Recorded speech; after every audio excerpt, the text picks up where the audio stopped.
You guys have asked me about a tool belt setup for a while. What I carry in my belt, what tools I'm using for rough framing, and more. So let's get into it.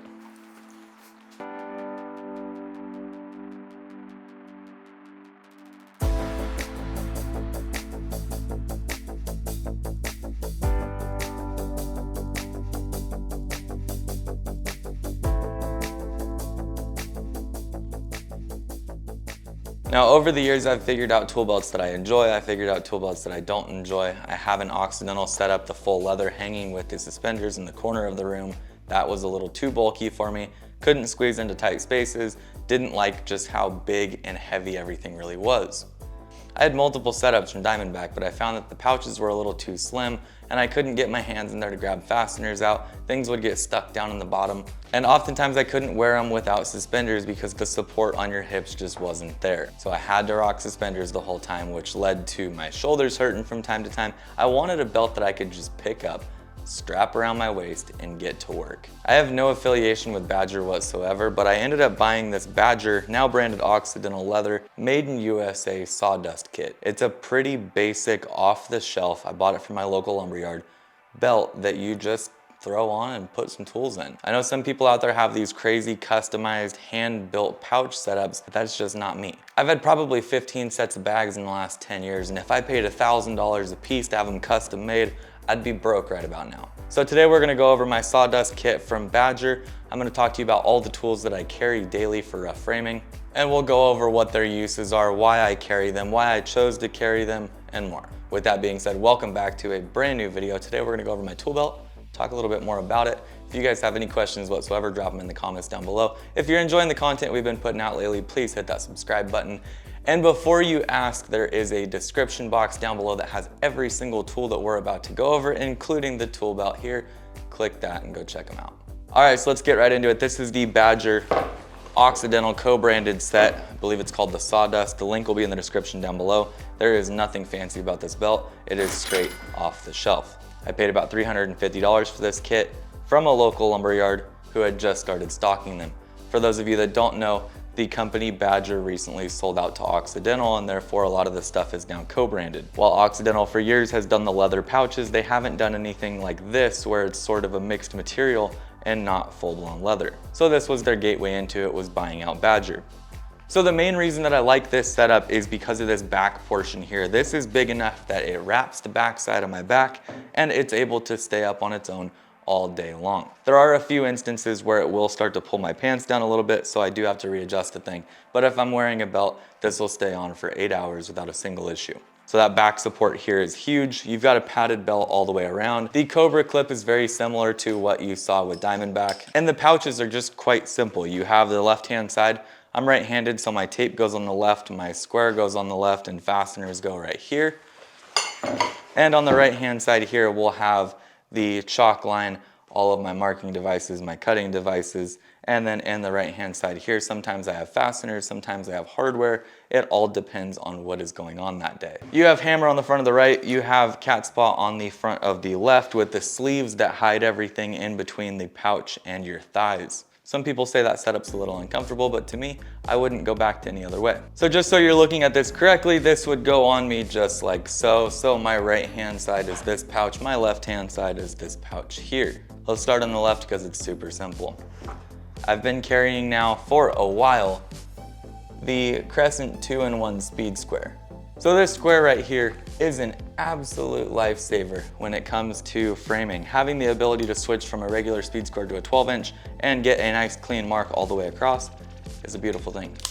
A quick little tip on these though, if you're going to buy one of these, buy the one that is black. The one that is gray right here gets sun faded and the letters and everything that's written on it seem to fade away into the square itself. If you're gonna get it, get the black one. Lately, I've been framing with this Crescent Lufkin Shock Force G2 35-foot tape measure. And a good friend of mine, Jared Kaufman, actually put me onto these things a while back. He told me that they were great, told me that I should try them. We ended up working with Crescent for a little while, and this tape has been great. So the Shock Force G2 tape measure is a 35-footer, and the lock actually works, which I don't know about you guys, but the Fat Maxes that I used forever, those things don't lock after about a week of use, and the blade seems to get damaged pretty quick and snaps off. I haven't had that happen on one of these yet. I'll keep you guys posted though. And to finish out that side, I have what I believe is a 12-inch cat's paw. 12-inch cat's paw. I have no idea what brand this is. It looks like something from Home Depot. Depending on what I'm doing, I'll buy different cat's paws. I have some of them from Crescent that are a little bulkier for doing demo work, or this one here that looks like your typical cheapie from Home Depot. The biggest thing for me is having a flat enough bottom that I'm actually able to pry under a nail and not ruin the material I'm working with. Some of the cat's paws that have come out today with a bulkier head up here, when you go to smack those things in to pull a nail out, you're gonna damage whatever it is you're working in. One of my best suggestions is Home Depot has a Vaughn that has a blue wrap all the way down the middle here. You can cut that blue wrap off and just rock it just like this, and it works just fine. Now to get going on the right hand side, there's really not a whole lot in here. I know you guys probably expected me to have some like super stash of really cool tools, but that's just not the case. And if I pulled out something like this and I said, oh yeah, I carry this spring-loaded tool in the back side of my bags, but you guys have watched me frame for years and I've never pulled this thing out, probably wouldn't look too good. So on the right hand side for knives, I've been using the Olfa LAXs. These things are killer. They just snap off whenever you need them to. Go ahead and break that off underneath the sill. These things are tried and true. I've had them for years now and I love using them. They're cheap enough that I can replace them when I need to, and they last a long time.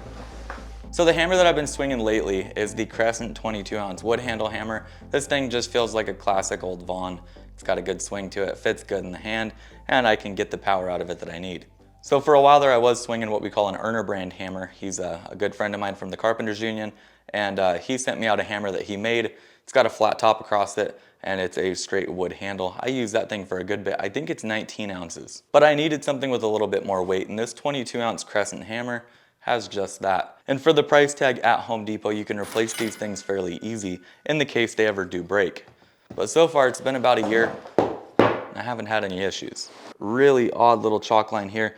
This is, I'll have to figure out who makes this thing because it's not branded all that well. I picked it up from a local lumber yard. Now this thing is the thickest of lines that you can possibly get, and I enjoy it for snapping things out. If I'm doing finish or if I'm doing something with siding, I'll obviously switch this out to like the DeWalt that has a thinner line. But for popping slabs, this thing is great. You guys have seen me use this thing quite a bit. In this little pouch here as well, I carry my tool for changing out the saw blade on my saw. And then there's a bit of miscellaneous hardware from a project a while ago. I have an A34 in here, a couple 4-inch Brown screws. When you look at carpenters like Larry Hahn that worked for decades with efficiency, with the ability to frame up homes with ease, you look at the tools that they used and everything was quite simple. Likely swinging a 28 or a 30-ounce hammer, something with a lot of weight, a handful of sinkers, they had a speed square, a tape measure, and a chalk line. About as simple as it gets. It's really all you need when it comes to framing as well. Now outside of this, I'm not going to carry it with me daily because I don't always need it, but I do have the SDS bits. I have the micro SDS bits for the structural screws, T25 bits, T40 bits for the Brown screws that we use, and for the 6-inch SDWS screws. I use these little Brown screws here religiously. But overall, the simpler you can keep your tool belt, the better off you're gonna be. You don't need 17 different tools in your belt. You just need the few that make it work. So this back section here, this padded section, seems to hold really well throughout the day. I've had a lot of trouble with belts that are skinnier, like the 4-inch sagging down, and they fall off throughout the day and it's not comfortable. But let's run through the left-hand side here, talk about what we've got. This is a very simple setup, bare bones for rough framing. If you're getting into rough framing, you can match this setup and you will not need anything else. If you guys feel like there's something else they would need, drop it in the comments. So my left-hand side, I've got my speed square up in the speed square slot. In front, I have my 12-inch cat's paw. That's got a nice little sleeve in here. Rests right in between your thigh and the pouch there. And then on the outside, I have my 35-foot G2 tape measure. Other than that, inside of here would be all my fasteners. Now on this side, we have the chalk line on the outside. Anything that I may be using throughout the day, such as A34s, A35s, H1s, any of my hardware or big screws are gonna be in here. You've gotta have a blade wrench somewhere around in your bags. That's in the right-hand side. Pencil, Sharpie for laying out, and the Olfa blade here. 22-ounce Crescent framing hammer in the front. This setup right here gets really comfortable after a while, and you get used to finding that slot and it becomes natural. But overall, belt fits really clean. This is the sawdust set from Occidental from Badger. co-branded. You guys have seen me working this thing for quite a while now. I enjoy it personally. It's not gonna be for everybody, but if you're doing similar work to what I do, this thing is gonna be great. Keeping it simple is probably one of the best things I can suggest to you guys, especially if you're early on in your career, because you don't want to be packing around a bunch of unnecessary weight. Basic hand tools, get the job done, call it a day. Now, I've had a lot of people ask me about why I don't swing a nice $400 hammer or why I don't have the fancy squares that everybody else uses, and it comes down to the simple answer of they're not really needed, it's more of a luxury item. It's something that you want. So I think as a new carpenter, if you're out there looking at tool options and you're trying to figure out what you want, your money's probably best spent on a tool belt and keep the basic hand tools. If you decide one day that you want to splurge to where you have those luxury items, that's awesome. But from my standpoint, I want to make sure that if I'm putting anything out to you guys, it's that simple works, it's that you don't need the most expensive tools to get the job done.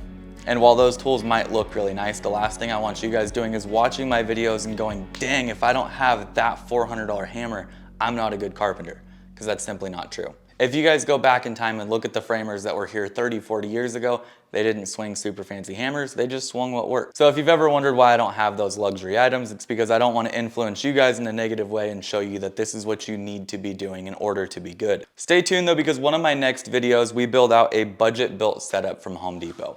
Everything that I've got here is not fancy. It's all pretty over-the-counter stuff. So we're gonna go to Home Depot and buy a tool belt, a speed square, a tape measure, a cat's paw, a hammer, all the marking tools, and more.